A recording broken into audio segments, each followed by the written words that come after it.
You're listening to Parasearch UK Radio. News, views and reviews from the world of the paranormal from across the UK and beyond.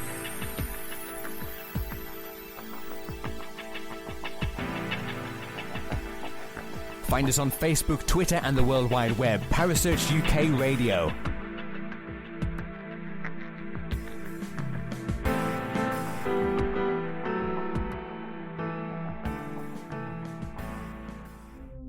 The views and opinions expressed by presenters and guests are their own and do not necessarily reflect the official policy or position of Parasearch UK Radio or its affiliates and sponsors. Listener discretion is advised.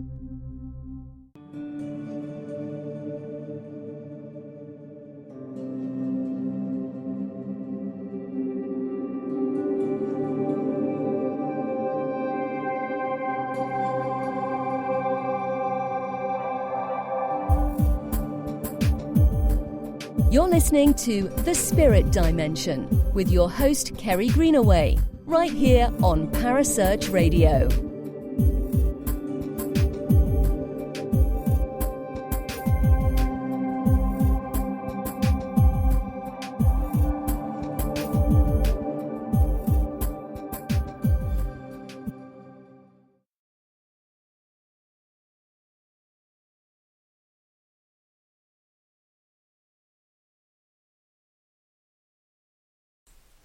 Good evening. Welcome to the very, very first edition of Spirit Dimension.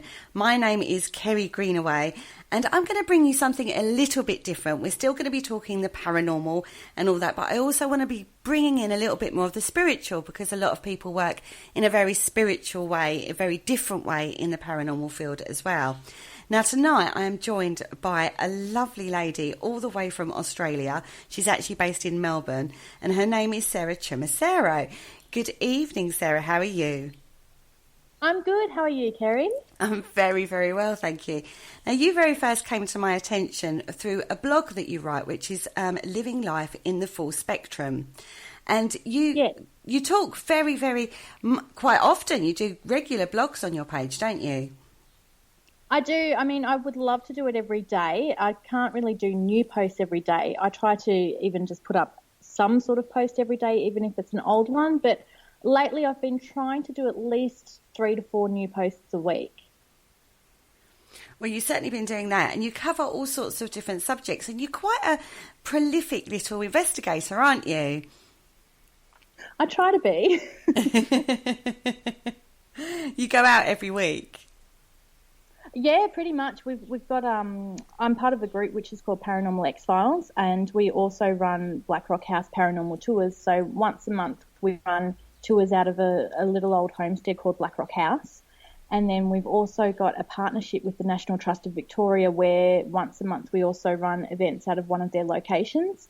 So then the other weekends we're sort of filling in private investigations and trying to put the events together. And yeah, so pretty much every weekend I'm out doing some sort of investigation. And you're also a mum, which absolutely astonishes me that you managed to get the time to actually do this. So how do you get that to work with your family and with the kids and stuff? Well, my kids are 5 and 6, so one is in grade 1 at primary school and the other's in kinder. So I do get a few hours off during the week that allow me to do a lot of the behind-the-scenes stuff and blogging stuff. And I'm very lucky that I have a very supportive husband that stays home and looks after my kids every Saturday night. That's very good of him. Yes, he likes to think so. So how do you catch up the day after? Because there's always like the paranormal hangover, isn't there? How do you catch up with yourself? Does he keep going through the next day for you so you get a few hours sleep? Yes and no. Sometimes he does. I used to do a lot of the all-nighters where I'd sort of, roll into bed at 6 a.m. in the morning. Lately it's sort of been about 1 or 2 o'clock in the morning, and one of the after effects that you get as a paranormal investigator is insomnia, which I tend to suffer from during the week. So I'm actually kind of used to now the late nights and the early starts. So it doesn't really bother me too much. It is a very, very common side effect. It's never ceases to surprise me when I have that, and I'm sitting there at 3 a.m. on Facebook or something, and the amount of paranormal investigators that are still awake, they're just sitting there going, "Oh, I can't sleep." Yeah, well, we used to call ourselves insomniac ghost hunters, and we used to put up like Facebook posts and just like, "Is anyone awake? Talk to me." Yeah, because it is that kind of time, isn't it? You're like sitting there like, twiddling your thumbs, not quite sure what to do with yourself. Exactly. You know you should be sleeping, but you can't, and you know it's because of those silly investigations. But we still do it. We do. We're suckers for punishment. Now, you investigate some amazing places. I mean, I was looking through your blog, and you talked about the Black Rock House. Could you talk to me a little bit about that, please? Yeah, sure. So Black Rock House, it was a relatively unknown property here in Melbourne up until a couple of years ago. We basically came across it online through, there's websites that have ghost stories and, there was this house over here and these are some stories. We came across a story about Black Rock House and we asked around and no one had really heard of it. So we contacted Black Rock House and said, look, we've heard these stories. Can we maybe come in and do an investigation and see what's going on? And they said, yes, we'd love to have you in. And when we spoke with them, we realised that it was run by a group of volunteers. They didn't have a lot of money and they wanted to really get the house out there. So we said to them, well, why don't we work together and see if we can work out some sort of way to bring a new generation in. So we basically put a proposal to them and said, well, let's run monthly paranormal investigations, get people to come in. We volunteer our time, so 100% of the ticket price goes directly straight back to Black Rock House, which they use to renovate and restore the house back to its former glory. So it was built in 1856, so it's quite old homestead. Compared to here in Australia, that's sort of quite old for us. I know you guys have a lot older properties over there, but for us that's actually quite old, and it was built for Victoria's first Auditor General, Charles Ebden. And what makes it really different is it actually has a big castle wall with big castle gates at the front, which are actually still there today, and it just sits in a suburban street. So you sort of drive down the street and all of a sudden you see this big castle wall with castle gates to this old homestead. It's just amazing. It sounds fantastic. So what kind of activity do you get there? We've had quite a few different people have reported they actually have seen a figure that they described to be Charles Ebden himself. They sort of described the features, and when we actually show them the photo, they said, yes, that's who I saw. Who is that? And we say that's Charles Ebden. And my brother, who was actually part of the team on our first investigation that night, he didn't know any of the history because we went in blind, not knowing any of the history. And he actually saw him, so that was quite interesting. There is one room at Black Rock House which is called the Death Room, and a lot of people have the same sensation where they feel like they're rocking on a boat, and some say that they smell a really bad smell, and they say it's almost like the smell of death. That's quite a common one, and a lot of things like temperature drops and people getting touched and just the overall feeling that they're being watched.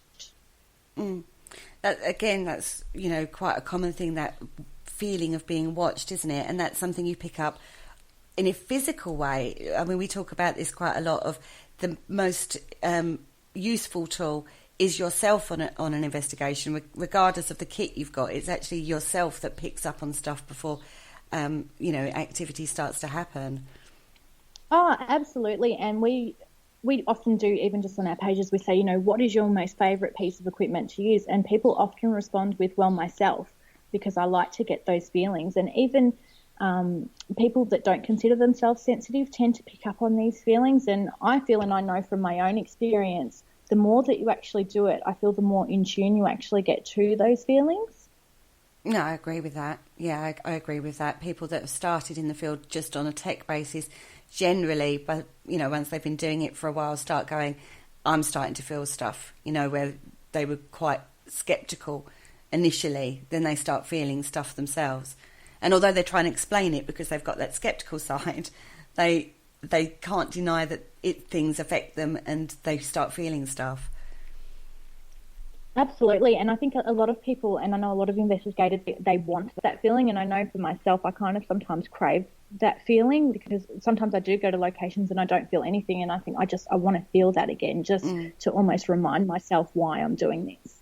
Yeah, because on one of your blogs, it was like the reality of a paranormal investigation, and where you start off and you're all excited in the car and you've got your tunes on and it's all good laugh, and you get there and it's all the activity and the adrenaline of setting up. And then, 6 hours of sitting in the dark and the cold, and you're sitting there thinking, why am I doing this? That was one of your blogs. Exactly. It was Paranormal Investigating Isn't Glamorous. It was one of the most popular ones I've done, because everyone kind of read it and they're like, yes. And people don't realise, they watch the TV shows and they see an hour of footage, which is, sometimes they've shot it over 2 weeks. And they see it all crammed into 1 hour and think, wow, paranormal investigation is just full on all the time. There's stuff happening. And in reality, it's just not. It's usually sitting around, it's cold, it's dark, and nothing's happening.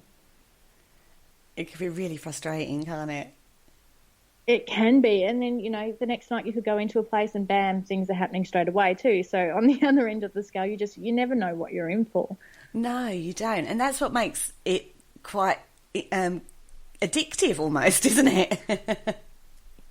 It is, absolutely. And I mean, we have, particularly at Black Rock House, we have quite a few regulars that come every month. And then some months are like, geez, nothing's going on this month. And then the next month are just like, I can't believe, how much activity. This is the most active night we've ever had. And I've been coming for the last 12 months. Why can't it be like this every time?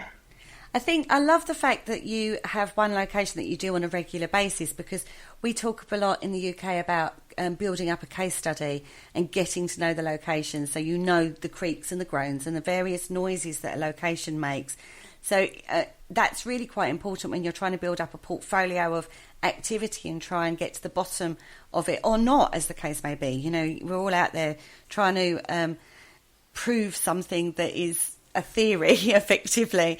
But when you get a location that you can do on a regular basis, you can really build up your own case history, really, of it, can't you? Oh, yeah, absolutely. And I mean, even just when we built the investigation that we did, because we built it around, we ourselves used to attend lots of public investigations. And so we built it around sort of what we wanted as customers. And we spent a good 6 months there every single week. And as you said, working out what are all the noises, what are the creaks of the house, and what happens in this room, and what is the consistent activity that happens in this room that we can try and get to happen or recreate on our investigations when we have people along. And we still are doing it. We've been there for a year and a half now, and we still go back as often as we can, even without other people with us, just to keep collecting that data and even trying to think of new things. And new things are happening all the time as well. So sometimes you build up all your information in one room, and all of a sudden a room that's been dormant for the last 12 months decides to come alive. That's right, yeah. I mean, one of our main investigators in the UK, his name is Kev Kerr, and he talks about locking down a specific room. If you know it's active, you can lock it down, you can get it covered, and you can build it up and work it out and look at it in that way. Now, that is the beauty of being able to have a location at your fingertips, as it were, because you can lock it down and you can build it up and you can pinpoint the hot spots and, work out what's going on. Yeah, absolutely. And look, we do have the luxury of having that with Black Rock House. We definitely don't have that with the National Trust locations. We get to go in for basically 2 hours.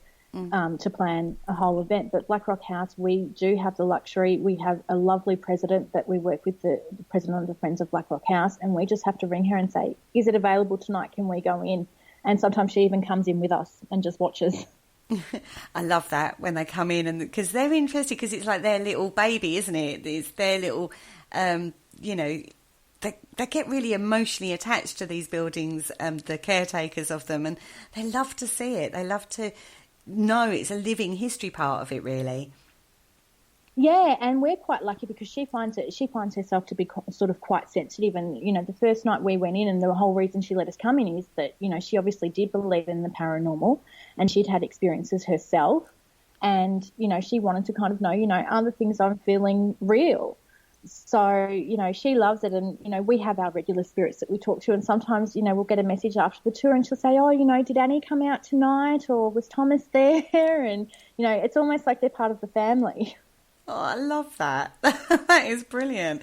I mean, in the UK, we tend to investigate lots of different places, but it is trying to find that one place that will allow you to do what you do with Blackrock, where you can go in on a regular basis and it's sort of like yours to not control, but to go in and build like that case history up.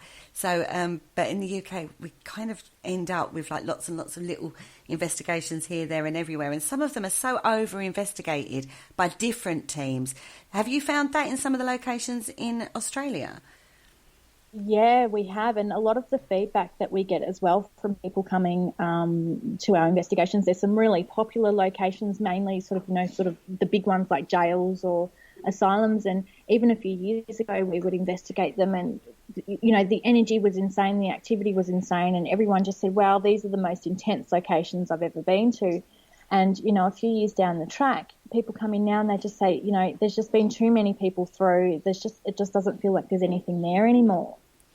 Do you think that is because of lots of different ways of working it, where the spirits will get used to your particular team and your particular energies, that because there's so many different ways of working and so many different theories of going in and how they should act, that it almost like wears the spirits out? Do you think that is the reason? Well, I mean, the theory is that obviously spirits need energy to communicate. And, and we find as well sort of, you can be talking to who you think is a spirit, and then after a certain amount of time, it seems, they need more energy. They don't have enough energy. So you think about some of these places and they have, hundreds of people go through every weekend doing ghost tours and paranormal investigations tours. Like, it potentially is draining all of their energy to the point that they've just got nothing left. Yeah. So do you feel then that some locations should restrict how many people go in to do it? Yes and no. I mean, it depends, I guess, what they're in it for. Like, a lot of these places have been commercialised by, I guess, tour companies that are just trying to make a bit of a buck. And so I kind of have a little bit of a problem with that. But, when you've got people that are trying to get a location out there and trying to do the right thing and, make the location some money and stuff like that, then it kind of becomes a hard thing to make a decision on. Yeah, it's getting a balance, I suppose. I think that's, the point really is getting a balance, or getting the same team, even though it's a public event, get the same core team in so it becomes a more even energy rather than, lots of scattered energies going in at, every other weekend. Yeah, and I think the other thing, and what we found as well, particularly last year, is we would spend our weekends off at Blackrock House. And so, they obviously got, the spirits obviously got to know us and were used to our energy. And we found that, we had a lot more activity, whereas this year we haven't actually been able to go there as much in between the tours, and we have actually noticed a drop in the activity. And we have wondered, is it because we're not going in there as much without the other people? Yeah. It's definitely something to consider, isn't it? Particularly when you notice it yourself as a team. It's something that you've got to consider. But then you also then look at things like some of the experiments that have been done, like the Phillips experiment and the Skulls experiment, where the team builds an energy and that helps that manifestation. So it definitely brings credence to those experiments that have been done. Yeah, I've done a lot of research on the Phillips experiment, and I've written a blog about it, and it's an experiment that I would actually really, really like to try, and I've actually spoken to people that have had really good results with it. So it's definitely something that's on my bucket list. So I can't say whether or not it would actually, work. I haven't tried it myself, but it is something I am quite interested in looking further into, just beyond the research side. I'd like to actually practically try it and see if it does work. And I think Blackrock House is the perfect environment to do that, especially because we know it so well. Yeah. Yeah, it sounds like it would be a great location to do it at, to be fair. Yeah, I mean, we feel that we have a relationship with, I guess, some of the spirits, and we sort of tell their story. So it would be quite easy to kind of, just create someone that fits right into that story and then see what happens. But I guess one of the things that I've written about with the Philip experiment, and I've always wondered, and even when we communicate with who we think we're communicating with, is it a manifestation of the energy, or is it just someone that has seen an opportunity and is sort of rolling with it? So, I mean, we have a spirit, say, for example, at Black Rocks that we refer to as Jim. Is his name really Jim, or is that just what he answers to because that's what we call him? Well, there is that side of it, isn't there? Now, do you have a medium that comes on your investigations with you? We have one of our team members, Ree, is a psychic medium. She doesn't like to really advertise and use her medium abilities during the tour because she likes to back up everything she is feeling with evidence. Mm-hmm. So a lot of the time she will also, she won't do sort of readings on people or read the environment, but if people are picking up on things, she'll sort of say, I'm picking up on that too, or no, I'm not. But she likes to rely on the equipment, but sort of, when it's just us, obviously, she does give us other information. Oh, that's good, because she's working in the way that she's comfortable working with, and that's always the best way to go about it, isn't it? I think so, and it's nice, I guess, for her to get that validation as well. So if she's picking up on something and the equipment is picking up on the same thing, I guess it's validation to her that, yes, what I am getting is right, because I know with a lot of different sensitive people and mediums, sometimes there's a very thin line, and sometimes it can be very hard for them to distinguish if what they're getting is their mind or if they're actually getting a message. Yeah, no, I agree. I mean, I've had it myself where you pick up stuff because, like you say, you become more sensitive when you're working in investigations, and then you think, where did that come from? Is that, you're like, oh, okay, I'll say it, but I'm not sure where that came from. Yeah, absolutely. And I've had that too. I had an experience once. I was in a jail, and all of a sudden I was walking, and it was almost like it was 50 years earlier, and it was like I was flashing in and out. I'm like, what's going on? Am I tired, or am I getting some sort of, it was really bizarre because I'd never really had anything like that happen to me before. So even to this day, we know that our brains can play a lot of tricks on us. And I guess because I'm a very rational and logical thinker, that kind of stuff I do tend to pass off and go, no, it must be my brain. But I don't know, I'm not always convinced that it is. I know, that's one thing I've learned since joining this field is that we talk about this quite a lot. You have to, you end up knowing all sorts of different things that you never would have learned if you weren't in this field. We talk about you need to be lots of ologists and physicists. Yeah. and you find yourself learning about things or reading about things that you would never have looked at before. Paranormal investigating, and that's a side of it that I find very fascinating. So from a psychology point of view, I now know a lot more than I ever would have known before, because I'm going, okay, so why did that happen?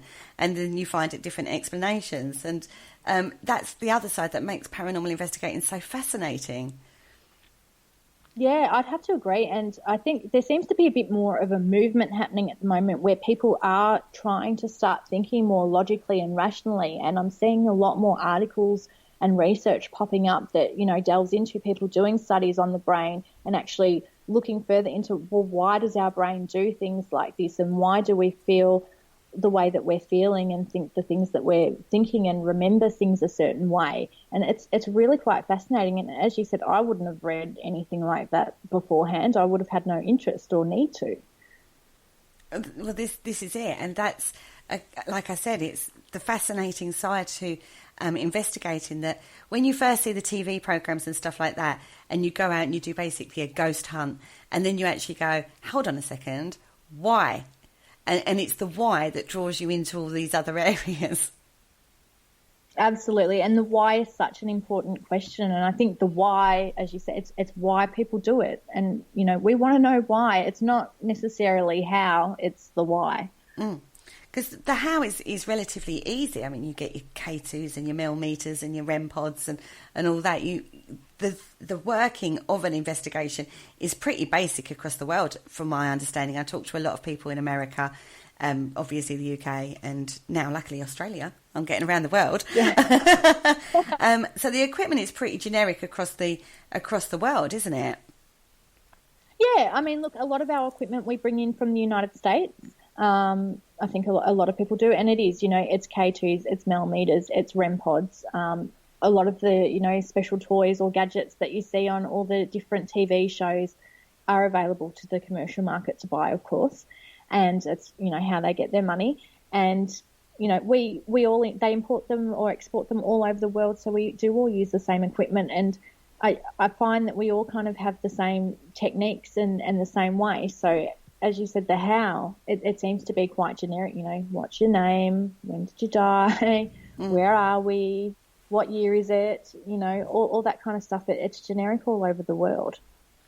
Very much so. Now, you do a lot of other forms of experimentations. I read one of your blogs you were talking about the Singapore theory. Yes, so that's basically it's a theory that a lot of investigators use, and sometimes people don't even realise that it is an experiment or they're using it, but it's more so recreating an environment that a spirit may be familiar with.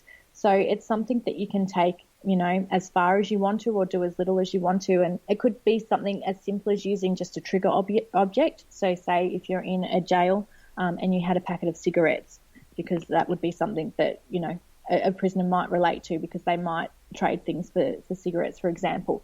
So you would use your cigarettes as a trigger object. If you wanted to take it to a much higher level, you could have people dressing up in costume and dressing up to be prisoners, or dressing up as a prison guard and pacing up and down the halls yelling at the inmates. And the whole theory of it is to recreate this environment. If the spirit is familiar with it, it might set things into motion, and it might sort of start the recording, particularly if it's a residual energy. It might start that motion of getting that recording happening. Or if it's an intelligent spirit, it might be a case of, okay, well, there's a prison guard yelling at me, I'm going to yell back at him. Mm. Yeah, I find it very useful. I've used it before myself in a couple of locations. One in particular was a World War II air base, and we was playing some relevant music at the time, and that had a reaction because it resonated with the spirit at that particular time. So did you get much activity, or have you had much activity whilst using this experiment? Did you notice a difference? Yes and no. It has depended on the location. So there have been times when we've just sort of, used the music, or there's been someone and they've, there was an investigation we did recently where there was the original piano of the woman that had passed away. So we thought, okay, well, we'll try and get someone to play the piano to see if that, started anything, and that didn't work. But we have had experiences mainly in an old prison where we've had someone sort of, pretending to be the prison guard and yelling, and that actually got quite the response. And going back to even just, the feelings that you get, you could just feel the energy change as soon as, the voice was sort of booming down the halls of the jail. It was actually quite amazing. And I must say, EVP-wise, evidence-wise, we had investigated that location so many times. We never caught as many EVPs as we did on that particular night. When you do your EVP sessions, do you sort of do it in short bursts and listen back straight away, so you build a conversation up, or do you sort of just run it and then listen back the next day? I'm definitely a burst person. In the past, when I first sort of started, I used to just kind of record the whole thing, and I found that, A, you'd be sitting down and listening to hours and hours of recordings, and B, if the spirit did respond, for example, and you said, oh, okay, what's your name? You're at home and you can't go back to continue that conversation. And so it might be another couple of weeks before you get back to that location, or not at all. So it's sort of like, well, you've got the EVP, what are you supposed to do with it now? So I like to do the burst sessions so that if I hear something, as you said, I can pick up the conversation and keep it going. And I mean, even a couple of weeks ago, we did a birth session and we had a really strange noise pop up on the recorder. It almost sounded like a cork popping, which was interesting because there was a wine cellar right next to us. And, you know, straight away we went into debunking mode going, okay, well, let's try and recreate that. And so because we were there, we had the luxury that we were able to do that. Whereas if we were at home, it would have been like, oh, okay, well, that's a weird noise. And we wouldn't have really been able to do anything with it. That's very true. I've found that the burst method definitely works in a better way because, like you say, you can then have a conversation if it's working that way for you. And what's your favourite piece of equipment? Oh, it's a hard one. I would probably have to say, you know, the EVP recorder. Just because I do enjoy those burst sessions. I sometimes feel like being a paranormal investigator is a bit like being a detective. And my personal sort of mission is I like to find out the stories of the people that were there and the people that I'm communicating with. And so I find that the EVP recorder is the best way to kind of do that because you can sort of feel like you're having a conversation. And spirits, I guess, I don't feel like they automatically know how to use a piece of equipment. So if you go to a property that perhaps has never been investigated before, which is something we're doing a lot of at the moment, you can't walk in and say, oh, you know, light up the K2. They don't know what a K2 is. Yeah. They don't know what to do. Whereas if you just, you know, are saying to them, please come forward and just tell me your name. If you speak, you know, I'll be able to hear it through this recorder. It just makes it a much easier process, especially if you're limited for time. Very much so. I mean, I know one particular investigator, he literally goes out with his voice recorder, pen and pad. That's it. Yeah. I think, you know, and I always tell people, they come to me and they say, oh, you know, what equipment do I need to buy? I want to be a paranormal investigator. And the first thing I tell them is you just need a recorder. And if you can't afford a recorder, you can actually even record on your mobile phone. And, you know, I always talk about, you know your equipment because a mobile phone will interfere with equipment. But if you just have your mobile phone with you and you're just doing a recording, you know, it's perfectly fine. That is all you need to get started. Yeah. Now, you did a blog on orbs. Yes. The phenomena of orbs. One of the most hot topics in the paranormal still to this day.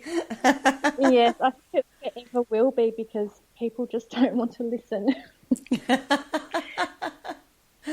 No, they don't. It was a very comprehensive article. So if guys out there, if you've not read it, I do suggest you go and read it. It was very well written and a huge debunk, I have to say, on the orb phenomena.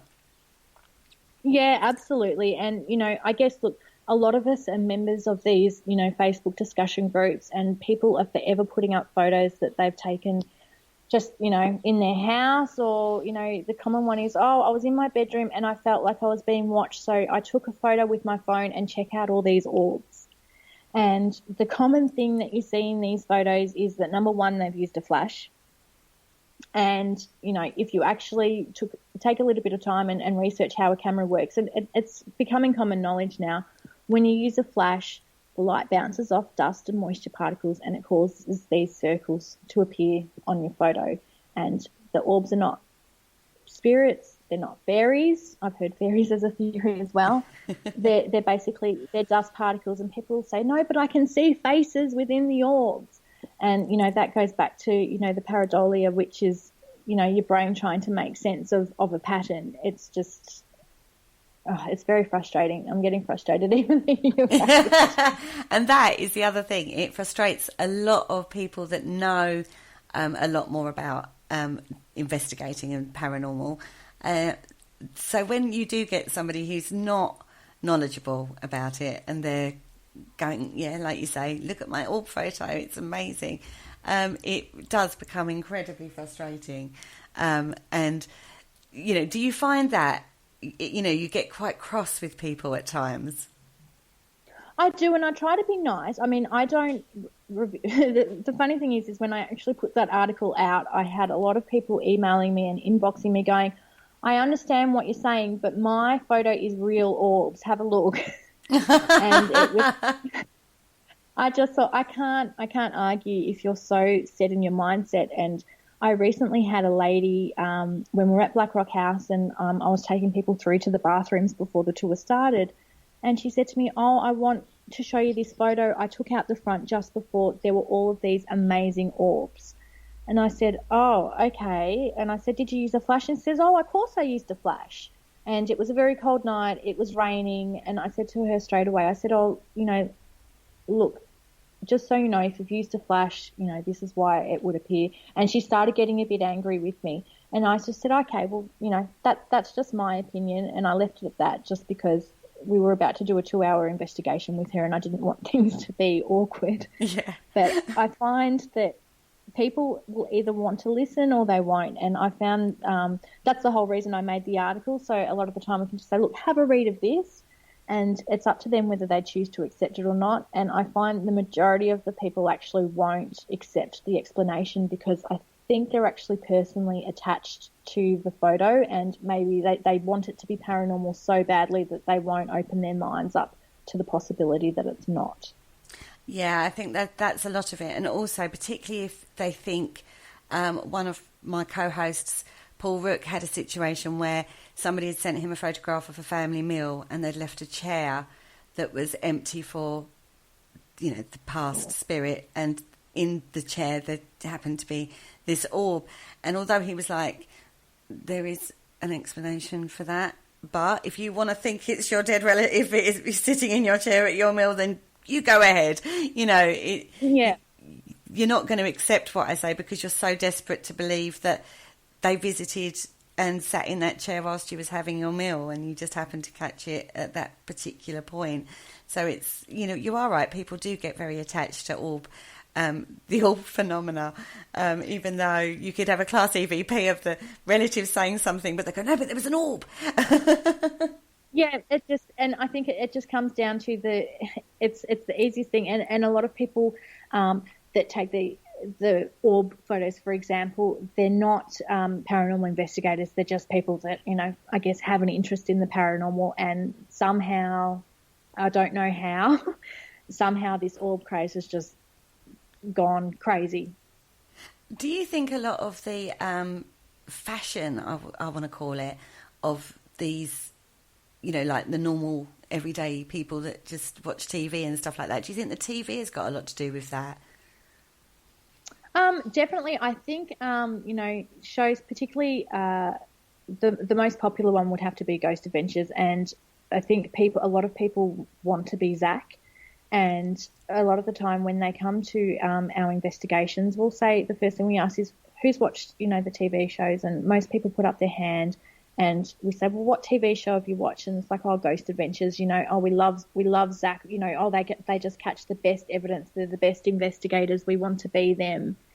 And yeah, I definitely think that the TV shows have a lot to do with it because they're a lot more mainstream now than they were a few years ago. Oh, very much so. There's a lot more of them as well. Yeah, they're popping up everywhere. I think there's Ghost Brothers and Ghost Asylum. There's so many different kinds, and I mean you even go back to in the UK Most Haunted. I mean I think that's been around for about 15 years or so. Yeah, it has. And I mean I remember watching that when it first came out, and I thought that was the best TV show ever. So did I. That's where I first got sort of like involved in it all, really, was just watching the TV and wanting to be out there and doing what they do. You learn a very swift lesson very, very quickly that it's not like the TV, but that's basically what starts your interest of, oh, I actually can go out and do something I've been reading about for years, the ghost stories and various magazines, and you go, oh, I can actually get out there and do it. And, these TV programs show you that it is possible to go out and do, but once you've done it, you realise it's nothing like the television program. Absolutely, and I think the main thing is that people do think that, oh, I'm going to collect all this evidence, and I'm not saying that the TV show's fake evidence. I do question a lot of it, and I think I've spoken to people. I've met a few, I guess, paranormal celebrities. When they've come out to Australia, and I've had conversations with them, and they'll actually honestly say, you have to, part of their job is they have to over exaggerate what is happening, because otherwise it just doesn't translate to TV. And if you showed, I guess, a real paranormal investigation happening and, people not getting excited over the tiniest little bit upon equipment, it's not going to translate on the screen and people aren't going to watch it. That's very true. And I've always said this about TV. You have to keep firmly in mind, TV is about ratings. It's about a lot of other things other than the paranormal investigation itself. So you have to, they're enjoyable to watch and they give you an insight into various locations that, I'd never get a chance to visit. So it does give you that insight into the location. But from an investigation point of view, you kind of have to take it with a piece of salt, or a pinch of salt, rather. Yeah, I do find, though, some of the shows are really good to watch for ideas, not necessarily, for a piece of equipment, but there are some shows that there have been on occasion, where they might do a different experiment that actually makes you think, oh, that's actually a good idea. I could actually incorporate some of that experiment. I see what they're trying to achieve. Yeah. I can maybe incorporate some of that into my own investigating. And that's usually what I try to get out of the shows now, apart from, I'll sit there and kind of feel like throwing things at the TV going, no, this is ridiculous. I do sometimes actually get something out of it. But you know what? I think, as most investigators will admit, I think they're also a bit of a guilty pleasure of ours as well. I still will watch Most Haunted, even though the criticism that's come, particularly recently, they're allegedly caught a full-blown apparition on a stairwell. And that blew the community up into absolute rivets over that one. You actually wrote something about that, didn't you? I did, and that has probably been the most successful article I've written. It was shared over 500 times on Facebook, and I had over, I think, 11,000 people visit the website because of that article. And I received a lot of inboxes and emails saying, thank you so much for writing this article and, just getting out there how ridiculous this is. It was just, for those that haven't seen it, it's very clearly Stuart in some sort of, they've either done a video overlay or, just taken the transparency out. Like, he's even wearing the same clothes that he was wearing in the episode. And I thought, if you're gonna fake something, can't he just dress up in costume or something? It was ridiculous. And the encouraging thing about it is it was all over, there were articles all over the internet of news places picking up saying, oh, they've caught the evidence. And the majority of people commenting were like, this is BS, and they weren't buying it. And that was probably the most encouraging thing I thought that came out of it, is that people aren't falling for this stuff anymore. Oh, I totally agree with you. And I'm not particularly tech. I can't get my head around tech very easily. It takes me forever to learn tech. And for me, it was interesting to watch people who do know tech recreate that and go, actually, I can show you how this was done. And so that for me was very, very interesting, because you go, I see. Whereas before I'd watched it and go, how the hell did they do that? I know that they've done that, but how? Whereas there were blogs coming up, video blogs coming up saying, people saying, that this is how it's done. And you go, right, now I know that. Now I know what to look for in other people's footages now and stuff like that. Now, one thing that also came out of that was not so much it is what it was, but if you do catch evidence, rather than slapping it all over social media or, from TV point of view, the news and stuff, put it up to your peers, allow people to look at it privately, and get a different perspective on it before you put it out as proof of the paranormal. And that was one thing that came out, was like, the paranormal community is going, that's great if you've caught that, but let us look at it. Let us have the raw footage and check, have a look at it. See if we can look at it in a different way. And if we can, then it's a possible explanation. And if we can't, then it could be the best piece of evidence that anybody's ever caught. And that was the other thing that came out of that, I felt. Yeah, absolutely. Like, I know a lot of people, if we find something, there are people that, I've been doing this, I guess, on a serious level for 4 years. And, I have people that I work very closely with that have been doing it for over 30 years. And so they have such a wealth of knowledge. And if we get something that, we think, well, we actually can't debunk this, we'll actually present it to them and say, can you have a look at this? Tell us what your thoughts are, we want you to debunk it. And I mean, that's sort of a problem as well. Sometimes going back to the personal attachment thing is people don't want their things debunked, but a lot of serious paranormal investigators, they do, because if you can't debunk it, it gives it that much more credibility.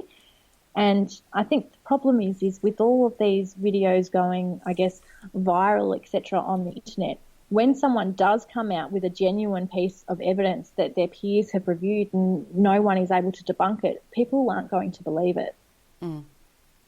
Well, this is another common thing, is because when you take this footage, because you know where everybody was, the circumstances under what it was taken under, you know what you did at the time to try and debunk it, but because whoever's looking at the footage can't see that or wasn't there, didn't experience that, there's always going to be a level of doubt, which means you can't ever turn around and say, I've got absolute proof of a ghost.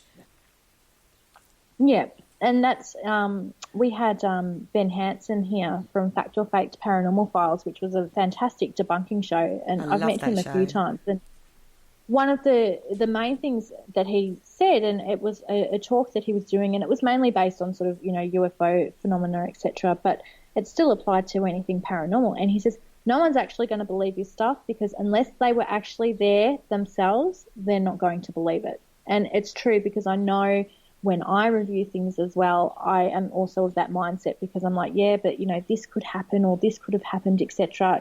If I'm not there to see it, I'm never going to know for sure. It's true. That is so true. And that's actually what makes it quite, it's a little sad, really, that there is that, you can't do that. You can't go, I want to take you back in time, just to that moment, so you know what we caught at that moment in time, and you know that we didn't fake that, and that is what it is. You know, there's some amazing footages out there that if you know the person, you trust the person, you know that that is really unexplained. You can't explain it. You don't know what it is, but you can't explain it. But the amount of people that are just going, nah, just purely and simply because they don't know the person, so there's that level of distrust. Yeah, and unfortunately, I don't think that that's ever going to change in the future. No, I have to say I don't either, to be honest with you. Now, one of your other blogs was develop a thick skin and learn to accept criticism. Mm-hmm. How true was that?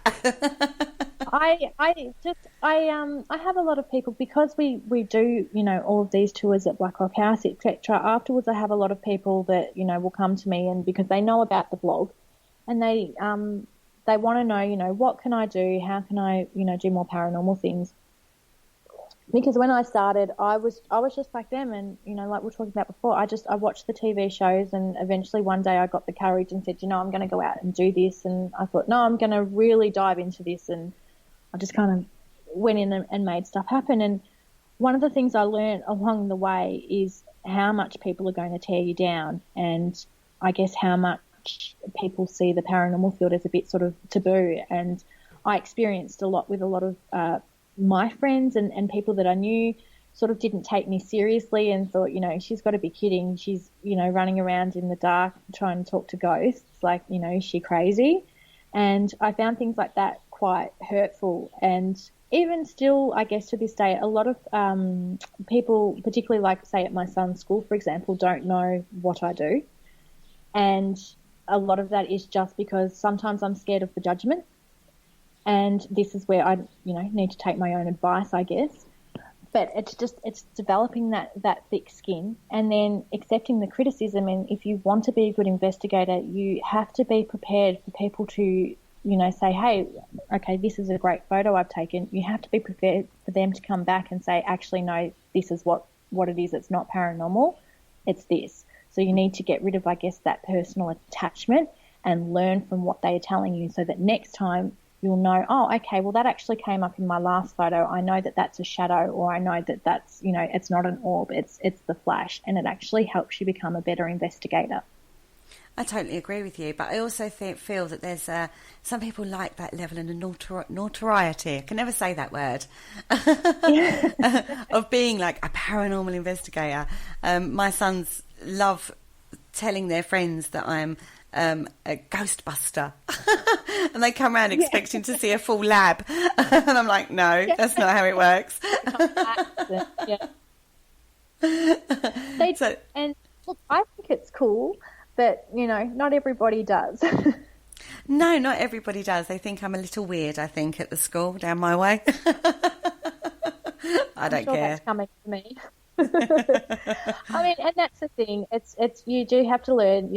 I have over the years sort of like, well, this actually makes me really happy, and I enjoy doing it. Do I think I'm going to go out there and prove the existence of the afterlife to the world? No, I don't. I don't think I'm going to come up with this compelling evidence, to prove everyone wrong. I genuinely do this because I love it, and it's my release. It's what I do, to get away from being a mum and, all the hassles of life. That's what I do in my downtime. I love it. And if they don't like it, I guess go away. Yeah, I totally agree with you. And that's one of the reasons I do it too. I mean, I love broadcasting. That's why I do the radio, and I love paranormal. So talking about what I love and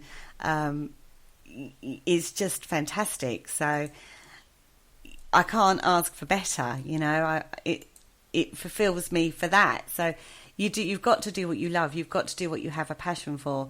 And I'm very blessed in my life because I get to do 3 things. One is working with crystals and minerals. The second one is doing radio broadcasting. And the third is paranormal investigating. So I consider myself incredibly blessed that I've got 3 areas of my life that I'm able to fulfill myself with, which a lot of people don't get. And I don't care what people think about that. That fulfills me. So in my view, that's all very, very important, particularly when you are a mum, because that is sometimes you just need something for yourself, don't you? You do. And, I've been quite open about it, particularly in my earlier blogs. Back in 2013, I became quite ill.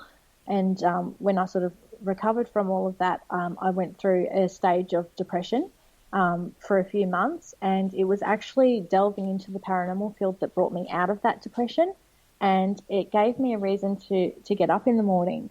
And I had something all of a sudden that I was passionate about, and I actually remember sitting across from my doctor, and I'm sort of saying, what's wrong with me? I can't get out of bed. I'm tired all the time. And he's like, you're kind of a bit depressed, and it's not surprising what you've been through. And he said to me, you need to find a hobby. You need to find what your passion is, and that's what's going to get you out of it. And I thought, well, what am I supposed to do? I couldn't think of anything. And it ended up being the paranormal. And, to this day, I spend a few hours every day doing something to do with the paranormal. And I love it, and it's my release. And, other people may not understand it, but as you said, it's fulfilling for me, and it gives me that reason to get up in the morning. And that's so important to have, however that manifests in your life, it's so important to have that reason for yourself. It's not, we give so much as, mums or wives or, on our day-to-day jobs. We give so much of our life to other people, for other people, and people forget that yourself is just as important, and you do whatever it is. For us, it's investigating and the paranormal and the way it works for us. But for anybody, it's finding that passion to find your way out of that fog that can sometimes descend on you. And it's incredibly important, and people don't really, I think people don't always see that connection, that you have to be fulfilled yourself so you can be a better mum, a better wife, a better person, because then you're happy and you're fulfilled. And when you're happy and you're fulfilled, it's easier to help other people. Yeah, and, people will be happier to be around you, if, say, for example, if I'm down, my husband will be down and, I'm making his life hell. Whereas if I'm happy, he's going to be happy, my kids are going to be happy. It's a happy household. It makes such a big difference. It certainly does. I definitely agree with that. Now, one of the other places I want to quickly talk about this one, because this one sounds fascinating, is the Arrowdale Lunatic Asylum. Mm-hmm. So our very good friends at Australian Paranormal Society, who basically when we first started, they I know people always talk about a lot of the political drama between groups not liking groups, etc. When we first started, they Bill Tabone, who is the founder of Australian Paranormal Society with his wife Mandy, they actually reached out to us and said, hey, welcome to the community. If you guys need anything, here's my number. Good to go. And we basically built a really good friendship with them, and they run monthly investigations out of Arrowdale. So Arrowdale is basically a decommissioned lunatic asylum, and they used to do a lot of different experiments on patients back in the day when they didn't quite understand mental health. And this is before, obviously, drugs were brought in to control mental health. Mm-hmm. So they would, for example, do things like lobotomies to experiment and see, if we kind of take a piece of the brain away, will this fix the problem? And so it's a massive, massive complex. It has dozens of buildings. It's got a men's ward, a female ward. It's got hospitals, a morgue, and it is considered to be one of the most active locations in Victoria, which is the state of Australia that we live in. We don't have many lunatic asylums that you can investigate in the UK. And there's one in America as well, isn't there? Isn't it Waverley? Yeah, Waverley Hills. And I know a few people that have investigated there, and apparently that is actually going to be turned into a hotel, was the last that I read about that one. And this is what happens, and this is what happens down in Victoria. We actually had quite a few more lunatic asylums. There's one in the suburb of Kew, which was called Willsmere, and that's actually been turned into apartments, and people actually live there now. Do they have activity in those places that have been changed into apartments, do you know? Some people say yes, some people say no. There's another one which was called Larundel, which is still currently under development. It's another one that has been converted into apartments, and it really depends who you talk to. And I guess, it might depend on your beliefs. And if you sort of go in there thinking, I'm going to live where an old lunatic asylum was, my apartment's going to be haunted, then you're probably going to, if the wall creaks, you're probably going to think, oh, yeah, that's a ghost. Yeah. So there's probably a bit of power of suggestion there as well. But who knows? Unfortunately, because they are apartments, we haven't been able to investigate any of them, and I haven't received any house calls for them. So no, that's true. But you are right. It could be the power of suggestion more than anything else. And because the fabric of the building gets changed in renovation, it could change the energy of the location, which kind of makes the spirits not want to be there anymore. Yeah, I mean, it can go either two ways, and we've also heard as well that renovations can also make spirits angry, or upset because their settings have been changed. But then I see, there's other theories as well that spirits can't actually see the surroundings that we're in now. They see what they were back in their time, and that's why sometimes people see apparitions walking through walls because in their time there wasn't a wall there. So it's I guess we'll never know. No, we don't. But then that could just be a almost stone tape theory kind of scenario. So it's more residual rather than intelligent. Yeah, well, that's true as well. And that can sometimes also be really hard to distinguish when you're doing an investigation. Is it residual? Is it intelligent? It's really difficult sometimes, particularly if you've only got a short amount of time to figure that out. But I would think in a lot of those places, the energy would be more residual. I would think so too. But if I was going to come back, I don't think I'd want to go back to the lunatic asylum that I was tortured under. No, but I mean, funnily enough, one of the locations we've investigated, which was called J Ward, it was basically the sister of Arrowdale. It's just around the corner, and it's where they house the criminally insane patients. And there was one patient there, William Wallace, and he was there for many years. And he actually, when he turned 100, there was actually a petition for him to be released because they said, no, he's been in here for like over 50 years. Like, he's an old man. He's 100 years old, let him out. And he actually turned around and said, no, this is my home. I want to stay here. and he stayed there until he died. Well, I can understand that. If you've been in one place for 50 years and then at 100 you're basically going, off you go then, you're now free, go and build your life. You'll be like, hang on a minute, I'm 100. Yeah. What can I do?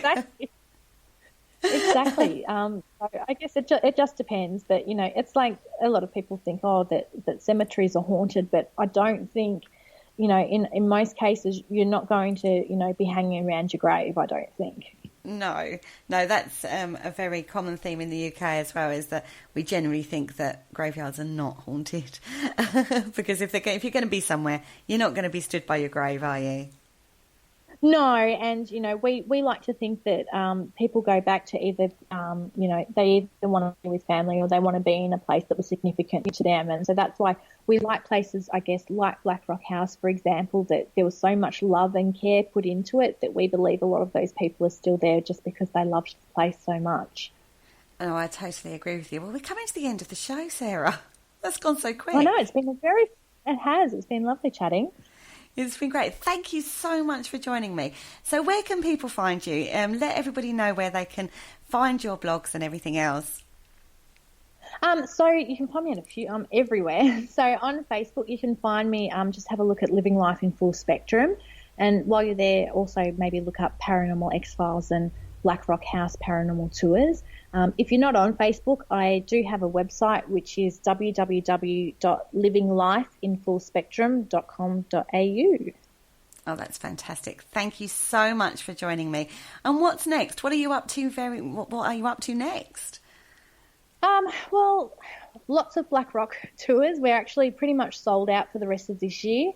And we've also got lots of events with the National Trust, which are sold out for the rest of this year. So it's basically working those events and then making a plan very soon for all the different locations we're going to do next year, and just researching lots of different things I can write blogs about. And, I'm sure there'll be lots of gossip that I can do a few rants about as well. So lots to do. I'm sure there will be.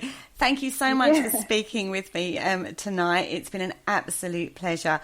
Now you can catch up with Parasearch UK on Facebook. We're also on YouTube and also on Twitter. So please keep checking our page. We hope you enjoyed this evening, and thank you very much. Good night. Thank you for listening. Don't forget to join us for more shows throughout the week. Find us on Facebook, Twitter, and the World Wide Web to keep up to date with all the shows right here on Parasearch Radio.